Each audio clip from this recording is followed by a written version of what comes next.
Hi friends, నేను మీ doctor Swapna Chekuri from Hyderabad women and fertility centre. Welcome to my channel. So ఈ రోజు ఏంటంటే మనకు గర్భనిరోధక పద్ధతులు ఏవేవి అంటే ఏవి అయితే బెటర్ ఆప్షన్, దేనివల్ల ఏమైనా సైడ్ ఎఫెక్ట్స్ ఉంటాయా, వాటి గురించి డీటెయిల్గా డిస్కస్ చేసుకుందాం. సో ఫస్ట్ అండ్ ఫార్మోస్ట్ ఏంటంటే యూజువల్గా డెలివరీ అయిన తర్వాత అట్లీస్ట్ మనకు మినిమం 2 to 3 years గ్యాప్, అంటే సెకండ్ ప్రెగ్నెన్సీకి 2 to 3 years గ్యాప్ ఉంటే బెటర్ ఆప్షన్. ఈ గ్యాప్ కోసం మనం ఏమేమి పద్ధతులు ఫాలో అవ్వచ్చు అనేది డిస్కస్ చేసుకుందాం. సో ఫస్ట్ అండ్ ఫార్మోస్ట్ ఏంటంటే ఎక్స్క్లూజివ్ లాక్టేషన్. అంటే మీరు ఖచ్చితంగా కంప్లీట్గా మీ పాలు తాకిపించినప్పుడు ఏంటంటే మనకు ఓవులేషన్ ఛాన్సెస్ అనేది తక్కువగా ఉంటుంది.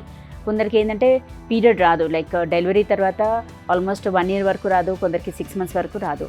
బట్ పీరియడ్ రానంత మాత్రాన ప్రెగ్నెన్సీ రాదు అనేది అయితే ఏం లేదు. మీకు పీరియడ్ వచ్చినా రాకపోయినా మనకి ఎగ్ రిలీజ్ అనేది మాత్రం యూజువల్గా ఆఫ్టర్ 2 to 3 months తర్వాత స్టార్ట్ అయిపోతుంది. సో మీరు ఏంటంటే ఎక్స్క్లూజివ్ ఫీడింగ్, అంటే మీరు తల్లిపాలు తాగుతున్నప్పుడు ఏంటంటే మనకు ఓవులేషన్ ఛాన్సెస్ అనేది తక్కువగా ఉంటుంది. So that is one natural method. Second thing ఏంటంటే లైక్ కాంట్రసెప్టివ్ పిల్స్ అంటాం. సో కాంట్రసెప్టివ్ పిల్స్ ఏంటంటే మీరు కలిసినా కలవకపోయినా at least from day 2 of period నుంచి స్టార్ట్ చేసుకోవాలి. అందులో 21 tablets ఉంటాయి. సో డైలీ 1 tablet, అంటే irrespective of intercourse daily same time maintain చేయాలి. సో అలా 21 days వాడుకొని ఆపేశాక మీకు ఒక 1 week 10 daysలో పీరియడ్ వస్తుంది. పీరియడ్ వచ్చాక మళ్ళీ 5th day నుంచి మళ్ళీ నెక్స్ట్ ప్యాకెట్ వాడుకోవాలి.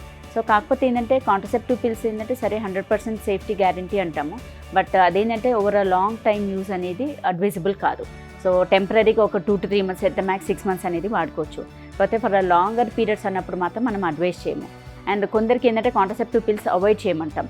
Like already history of diabetes కానీ హిస్టరీ ఆఫ్ బీపీ ఎక్కువగా ఉన్న వాళ్ళకి, లేదు వేరే యాంటీ డిప్రెసెంట్ మెడిసిన్స్, లేదు యాంటీ కన్వల్సెంట్ అంటే ఫిట్స్ రాకుండా మెడిసిన్స్ వాడుకునే వాళ్ళు ఈ పిల్స్ వాడుకోకపోవడమే బెటర్ ఆప్షన్. అండ్ కొందరికి ఏంటంటే ఈ పిల్స్ వాడడం వల్ల ఏంటంటే మెదడులో బ్లడ్ క్లాట్ ఫార్మేషన్ అయ్యే ఛాన్సెస్ ఉంటుంది. Like chances of DVT, deep vein thrombosis. So మనకు మేజర్ బ్లడ్ వెజల్స్లో ఎక్కడైనా బ్లడ్ క్లాట్ ఫార్మేషన్ అయ్యే ఛాన్సెస్ కూడా ఉంటుంది. సో అందుకని అంత ప్రిఫర్ చేయము. And third and best option will be copper tea. So copper T అనేది లూప్. సో లూప్ అనగానే కూడా చాలామంది భయపడుతూ ఉంటారు. లూప్ వేసుకుంటే మాకేదో అయిపోద్ది, గర్భసంచికి ఏదో అయిపోద్ది, మళ్ళీ నెక్స్ట్ ప్రెగ్నెన్సీ రాదు, ఇట్లా టెన్షన్ పడుతుంటారు. But nothing of that sort. Copper T అనేది ఉన్న వాటిలో అన్నిట్లలో కూడా అది సేఫ్ ఆప్షన్ అండ్ 100% గ్యారంటీ కూడా. సో కాపర్ టీ ఏంటంటే మీకు పీరియడ్ వచ్చాక like 5th or 6th day bleeding ఆగిపోయాక మనం కాపర్ టీ వేస్తాము. It's an OPD procedure. అప్పుడు వచ్చి మీరు వేయించుకున్న వితిన్ 5-10 minutes తర్వాత మీరు ఇంటికి వెళ్ళిపోవచ్చు. కాపర్ టీ అనేది it's like validity for 3 to 5 years. కొన్ని కాపర్ టీస్ 10 years వరకు కూడా ఉంటుంది. బట్ ఐడియల్గా అయితే ఒక 3 years తర్వాత చేంజ్ చేసుకోవడం better option. And next option will be condoms. Like husband condoms barrier method వాడుకోవచ్చు. కాకపోతే ఏంటంటే అందులో 100% సేఫ్టీ గ్యారంటీ అనేది చెప్పలేము. స్లిప్ అయినా, లేదు సన్నగా బ్రేకేజ్ అయినా, ఒక టేర్ అయినా కానీ ఒక స్పర్మ్ సెల్ చాలు ప్రెగ్నెన్సీ రావడానికి. సో ఈ ఉన్న వాటిలో అన్నిట్లలో కూడా మనకు కాపర్ టీ అనేది best option and safe option కూడా.